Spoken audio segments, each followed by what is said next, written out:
दोस्तों एक बार फिर आपका स्वागत है, अभिनंदन है आपके अपने YouTube channel Aryan institute Allahabad में। दोस्तों जैसा कि बोर्ड पर आप देख पा रहे हैं, आज एक बार फिर आपके समक्ष बात करने वाले हैं यूपी डीएलएड प्रथम सेमेस्टर बैच 2022 पर। दोस्त लगातार आपके साथ डीएलएड प्रथम सेमेस्टर के दौरान पर डे आपके समक्ष एक एक वीडियो प्रोवाइड किया जा रहा है। आप सभी से मैं निवेदन करना चाहूंगा कि अगर चैनल पर पहली बार विजिट कर रहे हैं तो प्लीज चैनल को सब्सक्राइब जरूर कीजिएगा। देखिए आपके समक्ष लिखा गया है यूपी डीएलएड प्रथम सेमेस्टर बैच 2022 के साथ गणित का नेक्स्ट अगला लेक्चर आप सभी के बीच में जा रहा है। चैप्टर नंबर 4 की शुरुआत हमने आपके समक्ष किया था। चैप्टर नंबर 4 का जो नाम है भिन्न की संकल्पना एवं उनकी संक्रियाएं। पहला लेक्चर भिन्न की बेसिक के बारे में हमने आप सभी को बताया है। उसी के क्रम में आज आपके समक्ष दूसरा लेक्चर जा रहा है। उम्मीद करते हैं आप सभी को वीडियो अच्छा लग रहा है। एक चीज और मैं आपसे कहना चाहूंगा, अगर आपको डीएलएड प्रथम सेमेस्टर की संपूर्ण हस्तलिखित नोट्स की जरूरत पड़ रही है तो बिल्कुल लिंक आपके डिस्क्रिप्शन बॉक्स में है। आपको मामूली सी शुल्क मींस 150 रुपए का पेमेंट करके आप प्राइवेट टेलीग्राम चैनल ज्वाइन करिए। सभी सब्जेक्ट के हस्तलिखित नोट्स आप प्राप्त कर सकते हैं। ठीक है, चलिए यहां आज लिखा गया है, आप देख पा रहे हैं भिन्न के बारे में। हमने कल जब भिन्न पर आपके समक्ष डिस्कस कर रहा था तो उसी के क्रम में हमने आपको भिन्न बताया था। भिन्न किसे कहते हैं? जिसे हम पी बाई क्यू के रूप में लिख सकते हैं, उसे हम भिन्न कह सकते हैं। ठीक है, अब भिन्न के प्रकार के बारे में हमने आपसे बताया था कि भिन्न के 3 प्रकार होते हैं। पहला आपका हो गया साधारण भिन्न, दूसरा हो गया दशमलव भिन्न, तीसरा हो गया वितत भिन्न। लेकिन हमने आपके जो सिलेबस में रखा गया था, सिलेबस के अकॉर्डिंग अगर हम चर्चा करें तो आपके सिलेबस में रखा गया है सिर्फ और सिर्फ साधारण भिन्न। हमने साधारण भिन्न पर कल ही चर्चा आपके समक्ष कर दिया था। लेकिन कुछ लोगों का कमेंट आया कि भैया अगली जो नेक्स्ट और 2 भिन्न हैं उसकी परिभाषा तो कम से कम आप बता दीजिए। तो पहली चीज आप उसकी परिभाषा को जानिए। देखिए मैं और आपसे कहना चाहूंगा, आप यही कोशिश करें कि जितना आपके सिलेबस में रखा गया है बहरहाल उतना ही आप कवर करने का प्रयास करें। ठीक है, नेक्स्ट आगे के लिए आप छोड़ दीजिए। अभी आगे और आपको पढ़ना है सेकंड सेमेस्टर 4th में जब आप जाएंगे तो वहां सारी चीजें आपको डीपली पढ़ाई जाएंगी। लेकिन फिलहाल के लिए अगर आपका प्रथम सेमेस्टर है तो आप सिर्फ उतना ही पढ़िए जो आपके प्रथम सेमेस्टर के दौरान महत्वपूर्ण है। बहरहाल अगर आपने कमेंट किया था तो आपके कमेंटों का रिप्लाई देना एक हमारा फर्ज है। अगर आप हमारे साथ अनवरत जुड़े हैं तो बिल्कुल मैं आपको सारी चीजों से रूबरू कराऊंगा। बहरहाल यहां देख पा रहे हैं साधारण भिन्न के बारे में हमने चर्चा किया था और साधारण भिन्न के भी कुछ प्रकार होते हैं, विषम भिन्न, मिश्र भिन्न, सजातीय भिन्न, और ये सारी चीजों पर हमने आपको कल ही बताया था। बहरहाल देखिए आज लिखा गया है दशमलव भिन्न। ठीक है, अगर आपने उसे नहीं देखा है तो प्लेलिस्ट मैथमेटिक्स की बन रही है, आप प्लेलिस्ट को ओपन करें। सीरियल बाय लेक्चर आपके बीच में पढ़ रहे हैं, आपको कहीं जाने की जरूरत नहीं है। कल किसी ने कहा कि भैया आप सीरियल बाय लेक्चर प्रोवाइड करिए। हाँ बिल्कुल, मैं आपसे कहना चाहूंगा जितने भी लेक्चर आपके बीच में जा रहे हैं, चाहे वह एजुकेशन का हो चाहे साइंस का हो, किसी भी टॉपिक पर जा रहा है तो वह सीरियल बाय ही जा रहा है। प्लेलिस्ट बन रही है, प्लेलिस्ट आप ओपन करिए, एक तरफ से आप लेक्चर को देखते हुए चले जाइए, कहीं आपको समस्या नहीं होगी। ठीक है, चलिए दशमलव भिन्न पर अगर हम आपसे चर्चा करें, लिखा जा रहा है जिस भिन्न का हर 10 या 10 की घात में हो उसे हम दशमलव भिन्न कहते हैं। ठीक है, आपसे कहा जा रहा है जिस भिन्न का जो है जिस भिन्न का हर, हमने आपको कल हर और अंश के बारे में बताया था। नीचे वाला हमेशा आपका हर होता है और ऊपर वाला वहां आपका अंश होता है। ठीक है, जैसे यहां हम बात करें आपसे 6/7 में हर क्या है और अंश क्या है, तो हर आपका 7 है और अंश क्या है 6 होता है। ये चीजें आपको हमने पहले ही बताया है। ठीक है, चलिए यहां लिखा गया है जिस भिन्न का हर जो है 10 या 10 की घात में हो उसे हम क्या कहेंगे? दशमलव भिन्न कहते हैं। आप इसे देख लीजिए, एग्जाम्पल के तौर पर लिखा गया है 3/10 और 7/10। ये आपके जो है कहीं ना कहीं आप देख पा रहे हैं किसके 10 या 10 की घात में है। अच्छा, यहां जो हमने 10 लिखा है, यहां आप कुछ भी संख्या लिख सकते हैं, 100 लिख सकते हैं, 1000 लिख सकते हैं, कुछ भी आप लिख सकते हैं, उससे हमारा फर्क नहीं पड़ता है। ठीक है, अच्छा अगर आपको यह परिभाषा नहीं याद आ रही तो आप दूसरी परिभाषा को ध्यान में रखेंगे। दूसरी परिभाषा आपके बीच में कही जा रही है यदि अंश में हर से भाग दिया जाए। ठीक है, अंश और हर के बारे में आप पहले से परिचित हैं, बार बार उस पर डिस्कस नहीं करेंगे, इसीलिए हम कहते हैं आप पहले बेसिक अपना क्लियर करिए। बेसिक का मतलब आप पहला लेक्चर देखिए। कोई भी चैप्टर अगर शुरू हो रहा है तो आप पहले उस पहले लेक्चर को आप देखने का प्रयास करें। बाकी अदरवाइज आप दूसरे लेक्चर पर अगर आते हैं, हमें नहीं लगता है कि दूसरा लेक्चर आपको समझ में आएगा। लेकिन यही यही मेरी कोशिश होती है। अगर आपने पहला भी नहीं देखा है तो मैं 100% यह उम्मीद के साथ कोशिश करता हूं कि आपको दूसरे लेक्चर से मैं समझाने का प्रयास करूंगा। बहरहाल देखिए यहां लिखा गया है, आप दूसरी परिभाषा को ध्यान में रखेंगे, यदि अंश और हर्ष में हर से भाग दिया जाए तो जो दशमलव में प्राप्त राशि होती है उसी को हम दशमलव भिन्न कहते हैं। जैसे अगर हम आपसे यहां कहा जा रहा है, स्पष्ट रूप से आप समझने का प्रयास करेंगे, कहा जा रहा है कि 2/5 लिखा है, अंश और हर में अगर हम भाग करते हैं। अच्छा, यहां आपका जो 2/5 लिखा गया है, अगर आपसे कहा जाए कि आप 5 से 2 में भाग कर दीजिए, तो आप जब भाग करेंगे तो एक तो आप 0 यहां बढ़ाएंगे तब हमारा भाग जाएगा, और 0 बढ़ाने के लिए हमें दशमलव की जरूरत पड़ेगी कि नहीं पड़ेगी। जैसे हम एक क्वेश्चन आपको बताते हैं, जैसे वहां कहा जा रहा है, आप देखिए यहां देखने का प्रयास करेंगे। हाँ, यहां देखिए 5 से अगर हम भाग करते हैं तो यहाँ हम पहले 0 दशमलव बढ़ाते हैं। कि हम दशमलव क्यों बढ़ा रहे हैं? क्योंकि आप जान रहे हैं जिसमें हम भाग कर रहे हैं वह छोटा है, ठीक है। छोटे में अगर हम तो भाग कर नहीं सकते हैं, ठीक है। तो यहाँ हम दशमलव बढ़ाए, दशमलव बढ़ाने के बाद यहाँ हम एक 0 बढ़ा लेते हैं। 5 चौक यहाँ हमारा 20 हो गया, यहाँ आप 20 कर देते हैं। यही आपका आंसर, यही देखिए आ रहा है कि नहीं आ रहा है, ठीक है। यही यहाँ भी आया है, वही चीजें आपसे कहा जा रहा है। इसके आगे कभी कभी 0 भी लगा होता है, ठीक है, लेकिन इस 0 का कोई मतलब नहीं होता। इसके दशमलव के बाईं तरफ आप कितने भी 0 लगा दीजिए, उस 0 का कोई वैल्यू नहीं होता है। लेकिन जैसे ही आप दशमलव के दाईं तरफ जाते हैं, दाहिने तरफ जाते हैं, उस 0 का मान उतना ही बढ़ता जाता है जितना आप 0 लगाते जाते हैं, ठीक है। बहरहाल वो सारी चीजें आप समझ पा रहे हैं। आगे हम आपसे चर्चा करते हैं। देखिए अगला एग्जाम्पल आपसे लिखा गया है, 3/6 लिखा गया है। अब वहां 0.5 आया है, किस प्रकार से आया है? अगर हम यहाँ दशमलव बढ़ाकर दशमलव बढ़ाकर अगर हम 0 यहां लिखते हैं तो 6×5 30 हमारा हो जाएगा। ये सारी चीजें उम्मीद करते हैं कि आप समझ पा रहे हैं, ठीक है। चलिए आगे हम बात करते हैं वितत भिन्न। वितत भिन्न को हम लंगड़ी भिन्न भी कहते हैं। आपसे पूछा जा सकता है कि वितत भिन्न का और नाम क्या है? बहरहाल ये नहीं पूछा जाएगा, लेकिन आप जानते रहिए, है ना। हर चीज जानिए, कुछ आपसे छूटने न पाए, यही एक परम उद्देश्य हमारा है, ठीक है। और आप कर क्या रहे हैं? हमने आपसे बार बार कहा है कि अगर मैथमेटिक्स की श्रृंखला आप पढ़ रहे हैं, या मैथ को छोड़ दीजिए, कोई भी सब्जेक्ट अगर आप पढ़ रहे हैं, अगर आपके मन में सवाल नहीं उठ रहा है तो जाहिर सी बात है वह लेक्चर आपको समझ में नहीं आ रहा है, ठीक है। आप समझने का प्रयास करें, आपके मन में सवाल उठना चाहिए, खासकर मैथ में तो हमेशा उठना चाहिए, ठीक है। जैसे हमने कहा यहाँ 0.5 हमने डायरेक्टली लिख दिया, अब आपके मन में आना चाहिए कि आखिरकार अगर आपने 0.5 लिखा है तो किस प्रकार से लिखा है, ठीक है। चलिए आगे हम बात करते हैं वितत भिन्न के बारे में। वितत भिन्न आपके समक्ष कही जा रही है। इस भिन्न का कोई निश्चित परिभाषा नहीं होती है। जैसे वितत भिन्न की अगर हम बात करें, आपने यहाँ दशमलव की परिभाषा तो देख लिया, ठीक है, लेकिन वितत भिन्न की हमारी कोई निश्चित परिभाषा कोई दे नहीं सकता, ठीक है। अगर आप जो है सोच रहे हैं कि इसकी कोई परिभाषा होगी, तो भैया यह इसकी कोई परिभाषा नहीं है। यह बिल्कुल आपके ऑथेंटिक बुक से परिभाषा ली गई है।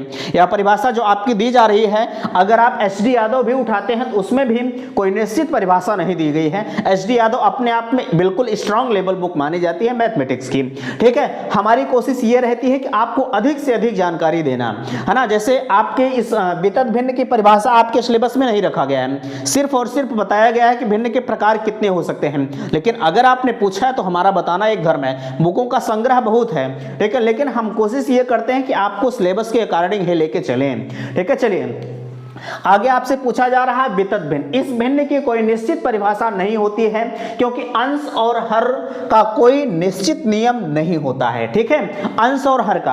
अच्छा, यहाँ आप इस एग्जांपल को देख पा रहे हैं, आपको समझ में नहीं आ रहा होगा। अगर आपने भिन्न को नहीं पढ़ाया है, फ्रैक्शंस को नहीं पढ़ा है, तो आपको समझ में नहीं आ रहा होगा, लेकिन आप समझने का प्रयास करेंगे। कभी भी अगर इस तरह की भिन्न आपके बीच में दी जा रही है, ठीक है, अगर इस तरह की भिन्न दी जा रही है तो आप डायरेक्टली तुरंत समझ जाइएगा कि यह आपके वितत भिन्न या लंगड़ी भिन्न इसे हम कह सकते हैं, ठीक है। चलिए हाँ, उम्मीद करते हैं कि यहाँ तक आपको समझ में आया होगा। अगर आपको कहीं समस्या है, अगर दिक्कत है, तो भैया मैं निवेदन आपसे करूंगा कि आप अपनी बात को हमें बताने का प्रयास करें, क्योंकि आपका फीडबैक ही मेरे लिए एक अत्यंत ऊर्जा का स्रोत होता है। क्योंकि आप अगर अपनी बात को हमसे नहीं बताएंगे तो हम समझ नहीं पाएंगे, और हमारा क्या, हम तो आपको लेक्चर देते चले जाएंगे। जाहिर सी बात है, हमारा भी एक परम उद्देश्य है कि आपको सारी चीजें समझ में आए। अगर आपको इस PDF की जरूरत पड़ रही है तो बिल्कुल मैं आप सभी से कहना चाहूंगा, लिंक आपके डिस्क्रिप्शन बॉक्स में दिए दी गई है और वहां पर जाकर आप मामूली सी शुल्क 150 रुपए का पेमेंट करें और तत्काल जितने भी हैंड रिटन नोट्स हैं आपके सब्जेक्ट के सभी को आप प्राप्त कर सकते हैं। बहरहाल ये सारी चीजें हमने आपको पहले भी बताया है। यहाँ आप देख पा रहे हैं 1/1 धन 1/1 धन 1/1 इस तरह से आप पढ़ सकते हैं। ये आपके वितत भिन्न या लंगड़ी भिन्न कहलाती है। ठीक है, चलिए यह तो आपके भिन्न के प्रकार थे। अब हम इसके जो है कुछ क्वेश्चंस के बारे में आपसे चर्चा करते हैं। क्वेश्चन बहरहाल हमने आपको कल ही बताया था, लेकिन अगर आपको कहीं समस्या हुई है क्वेश्चंस के बारे में तो बिल्कुल आप नए सिरे से एक बार समझने का प्रयास करेंगे। चलिए आगे आपके बीच में कहा जा रहा है, देखिए 2/3 धन 2/3 गुणे। ठीक है, बीच में गुणे का चिन्ह लगा है।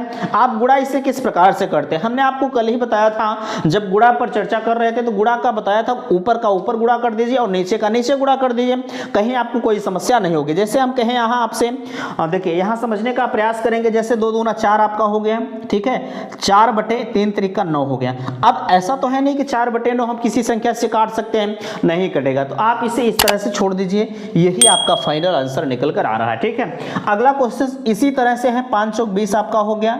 ठीक है, 5 चौक 20 और 9 सत्ते 63 हो गया। अगर यह कट रहा है तो काट दीजिए, वैसे नीचे आपकी विषम संख्या है इसलिए कटेगी नहीं। ठीक है, इस चीज को आप ध्यान रखेंगे। चलिए इतनी चीजें आपको समझ में आई। 5 चौक 20 हो गया, ऊपर का ऊपर गुणा नीचे का नीचे गुणा, यही आपका लास्ट आंसर होता है। ठीक है, चलिए अब नीचे हम बात करते हैं, ये तो भाग का चिन्ह। अब आपके मन में आ रहा होगा यार हम भाग कैसे करेंगे। हमने कल ही आपको बताया था कि भाग आपको किस प्रकार से करना है। जैसे आपने गुणा किया सेम उसी से भाग आपको करना है, लेकिन यहाँ एक टेक्निक होती है जो है भिन्न को पलटना पड़ता है। अब किस प्रकार से पलटेंगे, आपके मन में आ रहा होगा हम यार भिन्न को कैसे पलटेंगे।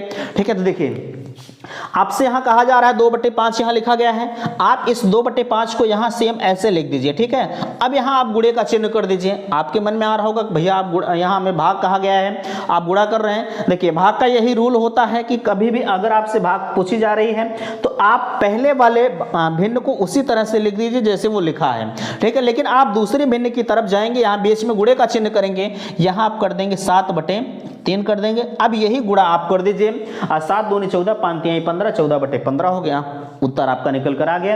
ये क्वेश्चंस आप स्वयं हल करके बताएंगे, 7/7 हो गया। ऐसे ही आप कर दीजिए 9 सत्ते 63 8 से 56 हो गया। ठीक है, तो आप इस तरह से कर सकते हैं। देख लीजिए हमने यहाँ देखिए 7/7, ये पलटने का कोई मतलब नहीं है, चाहे हर्ष पकड़े चाहे उधर से पकड़े कोई फायदा नहीं है। ठीक है, लेकिन नियम अगर हमारा कहा जाए तो यहाँ आप करेंगे 9/8 करेंगे। अगर आपके एग्जाम में आ जाए तो आप किस प्रकार से हल करेंगे ये समझने वाली बात होती है। ठीक है, यहाँ आप गुणे कर दीजिए, ये 7 कर दीजिए, ये 7 कर दीजिए, 9 सत्ते 63 हो गया आपका और 8 से 56 हो गया। ठीक है, अब इसे आप अगर काटना चाहें तो काट सकते हैं, ये डायरेक्टली आपका 3 से कट जाएगा। ठीक है, हाँ 3 नहीं कटेगा। ठीक है, 3 1 के 3, यहाँ 2 बचा, नहीं कटेगा। ठीक है, चलिए उम्मीद करते हैं कि आप सभी को यहाँ तक बातें समझ में आई होंगी। अगर आपको कहीं समस्या है तो बिल्कुल आप अपनी बातों को कह सकते हैं। चलिए अगला क्वेश्चन हम आपके बीच में रखते हैं। देखिए लिखा गया है 1/2। अभी तक तो इतने क्वेश्चन आपके बड़े ही आसान थे। ठीक है, लेकिन अब यहाँ से कुछ क्वेश्चन 3-4 क्वेश्चन जो भी हैं आपके लिए बिल्कुल स्टैंडर्ड लेवल में आते हैं, क्योंकि यह चीजें आपसे बार बार पूछी जाती हैं और आप समझने का प्रयास करेंगे। ठीक है, चलिए आगे आपसे कहा जा रहा है, आप देख पा रहे हैं लिखा गया है 5वां क्वेश्चन 1/5 2/5 3/5 4/5 और 5/5 को आरोही क्रम में लिखें। अब एक चीज बड़ा आपके बीच में आया है, जो लोग मैथ के बारे में नहीं पता है उन्हें आ रहा होगा भैया आरोही क्रम होता क्या है। आरोही क्रम आपका होता है बढ़ते क्रम में। जैसे हम अगर कहें आपसे, आपके घर में आपके छत की सीढ़ियां होंगी। ठीक है, आपके घर में आपके छतों की सीढ़ियां होंगी। जब आप नीचे से ऊपर चढ़ते हैं यानी आप अपने छत पर चढ़ते हैं, वह आपका बढ़ते क्रम में होता है। ठीक है, वह आपका बढ़ते क्रम में होता है। सेम उसी प्रकार से इसे भी करना है। सबसे पहले आप एक चीज का ध्यान देंगे, अगर आप बढ़ते क्रम में लिख रहे हैं, ठीक है, अगर आप इसे बढ़ते क्रम में लिख रहे हैं भैया तो आपको कुछ करने की जरूरत नहीं है। थोड़ा सा आप समझने का प्रयास करेंगे। 1/2 आप बढ़ते क्रम में वैसे भी ये लिखा गया है। ठीक है, आपको कुछ करना नहीं है, सेम उसी तरह से आप लिख दीजिए। अगर यही चीजें थोड़ा सा डिजिट चेंज करके हुआ होता, जैसे ये 2 की जगह 3 कर दिया होता, 3 की जगह 2 कर दिया होता, 5 इधर कर दिया उधर, अगर इस तरह से दिया होता तो आप कर सकते थे, लेकिन यही आपका सेम आरोही बनेगा। ठीक है, आपसे इसी तरह से फंसाता है, सोचता है कि बच्चे कंफ्यूज हो जाएंगे। अगर हमने पहले ही आरोही क्रम में दिया है, ठीक है, वो पहले ही आपके बीच में आरोही क्रम दे देगा, लेकिन वही चीजें आपको फंसा देगा कि बाबू आ जाओ तुम अब इसका उल्टा लिख दोगी, ये मुझे पता है। इस वजह से कभी भी आप ये गलती मत करिएगा, ठीक है। पहले आप ध्यान दीजिएगा, अगर आरोही क्रम में लिखने से पहले एक चीज का विशेष तौर पर ध्यान रखिएगा, ये जो आपके हर वाले अंक हैं ये सेम होने चाहिए, ठीक है। पता लगा हर वाला अंक बदला है किसी का, अभी यही 1/5, 2/7, 3/8 इस तरह से होता, तब तो आप इस तरह लिखते नहीं, तब उसके लिए नियम हमारा अलग हो जाता। अब उसके लिए आप कैसे करेंगे, चलिए आगे उसी के क्रम में लिखा गया है। देखिए 4/5, 7/8, 6/7 और 5/6, इसे भी हम आरोही क्रम में लिखेंगे। यहां एक चीज का आप ध्यान रखेंगे, आप किस चीज का ध्यान रखेंगे, अगर जो है दोनों जो है अंश और हर के बीच का अंतर सेम हो, ठीक है। अंश और हर के यानी इसके और इसके बीच का अंतर, जैसे 4/5 में 1 का अंतर है, 7/8 में 1 का अंतर है, 6/7 में 1 का अंतर है, 5/6 में 1 का अंतर है। अगर अंश और हर का अंतर बराबर होता है, ठीक है, दो कंडीशंस इसमें होती है, ठीक है। अब पहली कंडीशन आपकी होगी कि अगर अंश और हर का अंतर बराबर हो, ठीक है, पहली कंडीशन हुई। और दूसरा बनता है अंश और हर का जो अंतर है वो बराबर नहीं होता है। अभी ये तो बराबर है, अब यहां जो लिखा गया ये बराबर नहीं है, ठीक है, ये बराबर नहीं। आप देख पा रहे हैं पहले में एक का अंतर है, इसमें 2 का, इसमें 1 का, इसमें 2 का, ठीक। अब ये कैसे करेंगे, यही चीजें आपको समझने वाली बातें होती हैं। ये जो दोनों क्वेश्चंस लिखे गए हैं ये अपने आप में बिल्कुल स्ट्रांग लेवल है, ठीक है। चलिए इतनी चीजें आपको समझ में आई है, अगर आपको समस्या है तो बिल्कुल आप बेधड़क अपनी बातों को कह सकते हैं, ठीक है। हमने कहा आपसे 2 तरह के क्वेश्चंस बनते हैं, एक तो अंतर सेम होगा और एक अंतर जो है एक अंतर आपका बराबर होगा, एक बराबर नहीं होगा। अगर प्रत्येक का मान समान हो, यानी प्रत्येक का जो अंतर है वो अगर समान होता है तो जिसका अंश बड़ा है, ठीक है, जिसका अंश बड़ा है उसकी जो है जिसका अंश बड़ा है वो वैल्यू बड़ी होगी, ठीक है। जिसका अंश बड़ा है, जैसे हम कहें आपसे, ठीक है, जैसे इसका अंतर समान है ना, इसका अंतर आपका समान है, तो आप इसे कैसे करेंगे, इसको आप सीधे तौर पर कर देंगे। अगर ये आरोही क्रम में आपसे कह रहा है, आरोही क्रम में बढ़ते क्रम में आपको लिखना है, ठीक है, सभी का अंतर समान है, आपको कुछ करने की जरूरत नहीं है। पहले आप 4/5 यहां लिख दीजिए, ठीक है, 4/5 यहां आपने लिख दिया, ठीक है। 4/5 लिखने के बाद उसके बाद क्या आएगा, 5/6 आएगा। आप यहाँ 5/6 लिख दीजिए, 6/7 लिख दीजिए, सॉरी हाँ 6/7 लिख दीजिए, और यहाँ 7/8 लिख दीजिए। यही आपका आंसर हो जाएगा। यह नियम तब लागू होगा जब सभी का अंतर समान होगा। देखिए नोट्स में सारी चीजें डीपली लिखी गई हैं, अगर आपको नोट्स की जरूरत पड़ रही है तो बिल्कुल आप बता दीजिएगा, ठीक है। और लिंक आपके डिस्क्रिप्शन बॉक्स में, भैया वो पेड कोर्स है, आपको तभी वह नोट्स मिल पाएंगे जब आप प्राइवेट टेलीग्राम चैनल ज्वाइन करेंगे, ठीक है। बहरहाल यहाँ भी हम आपको सारी चीजें बता रहे हैं, हम आपसे कह रहे हैं भिन्न के इस तरह के क्वेश्चन अगर आपके बीच में आ रहे हैं तो 2 कंडीशंस बनते हैं, एक बनता है आपका अंश और हर का जो अंतर है वो बराबर होगा, और दूसरा है बराबर नहीं होगा। अगर अंश और हर का अंतर जो है प्रत्येक का मान समान होता है, यानी इसका मान इसका मान इसका मान इसका मान समान होगा, ठीक है, तो जिसका अंश बड़ा होगा उसकी वैल्यू बड़ी होगी और जिसका अंश छोटा होगा उसकी वैल्यू छोटी होगी, ठीक है। यहां देखिए इसकी वैल्यू छोटी है, सबसे हमें छोटा लिखना है पहले, ठीक है, तो हमने सबसे छोटा वाला लिखा। चलिए अब यहां हम बात करते हैं आपसे, आपके मन में आ रहा होगा कि भैया ये तो हमें आसान था, हमने कर लिया, लेकिन अब इसे हम कैसे करेंगे, यहां अंतर तो समान नहीं है, पहले में 1 का अंतर है, दूसरे में 2 का, इसमें 1 का, इसमें 2 का। देखिए यहां भी आप सभी के लिए एक कंडीशन बनती है, ठीक है। जैसे हम अगर बात करें, अगर जो अंतर है, ठीक है, जैसे अंतर 1 का हो तो वह भिन्न छोटी होगी, और अंतर आपका 2 हो तो वह भिन्न बड़ी होगी। तो आप पहले जिसमें 2 का अंतर है, ठीक है, ध्यान दीजिएगा, जिनमें 2 का अंतर है उसे छोड़ दीजिए। पहले आप 6/7 को लिख लीजिए, देखिए इसमें 1 का, इसमें 2 का, इसमें 1 का, इसमें 2 का अंतर है, तो आप जो 2 वाला है इसे यहीं फिनिश कर दीजिए, इससे हमसे नहीं मतलब है, क्योंकि यह भिन्न छोटी नहीं होगी, ठीक है, इन दोनों से यह भिन्न छोटी नहीं होगी, यह दोनों भिन्न बड़ी है, जिसका अंतर 2 है वो बड़ी भिन्न है, ठीक है। चलिए आगे हम बात करते हैं आपसे, ये 6/7 आप लिख लीजिए, ठीक है, 6/7 आपने लिखा और 4/5 लिखा। अब इसी में से आपको छांटना है, इसी में से आपको देखना है कि इसमें कौन सी छोटी है और कौन सी बड़ी है।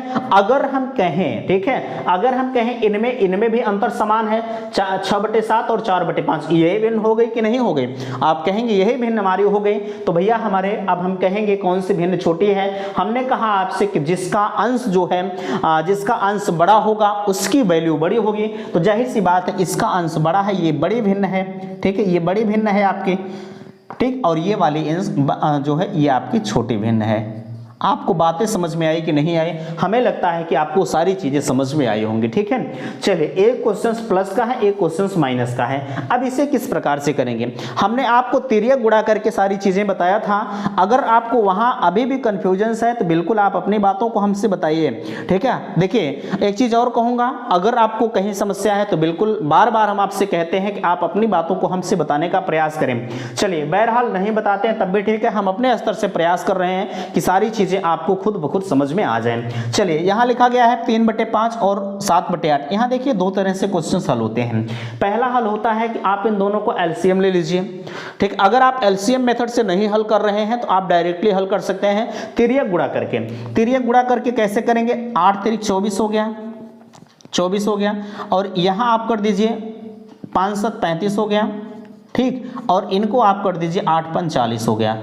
अब यही आप जोड़ दीजिए, जो भी आपका जोड़ने पर आ रहा है वही आपका उत्तर हो जाएगा, ठीक है, आपका वही उत्तर हो जाएगा। चलिए, यहाँ हम बात करते हैं, यही कंडीशंस आपने यहाँ प्लस है, यहाँ प्लस है तो हमने यहाँ प्लस लगाया, यहाँ माइनस, अगर यहाँ भी प्लस होता तो सेम कंडीशंस वही होती, लेकिन यहाँ माइनस है तो जो यहाँ हमने प्लस किया है वही आप इस तरह से करके तिर्यक गुणा करके आप घटा दीजिए, वही आपका आंसर हो जाएगा। 3 दूनी 6 हो गया, और यहाँ आप माइनस कर दीजिए, 5 6 30 हो गया, बटे 5 3 15 हो गया, ठीक। अब इसी को आप घटा दीजिए, फाइनल आंसर आपका निकल कर आ जाएगा, ठीक है। उम्मीद करते हैं कि बातें आप सभी को समझ में आई होंगी। अगर वीडियो आपको अच्छा लगा है तो प्लीज आप अपना फीडबैक अवश्य दीजिएगा, और मैं निवेदन आपसे करूंगा कि आप वीडियो को शेयर नहीं करते हैं, प्लीज वीडियो को लाइक करके शेयर जरूर करें, ठीक है। नेक्स्ट मिलते हैं अगले वीडियो में, तब तक के लिए थैंक्स, धन्यवाद।